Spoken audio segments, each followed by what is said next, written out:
Previously on TWiT. Official unboxing of the LG Velvet, literally opening the box, taking the phone out.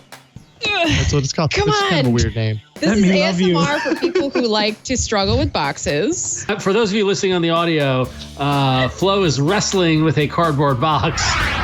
Windows Weekly. The one thing that did leap to mind is, where's Satya Nadella on that list? Why is he not in that group? Shouldn't he be? Today it is, these four companies and some others collectively are personal computing. None of them stand up to the level of power that Microsoft had within the confines of the market, such as it was in the 90s. Hands-on wellness. We're going to look at more sanitation ideas as we try to fight the germs surrounding COVID-19 and other little nasty critters and microbials.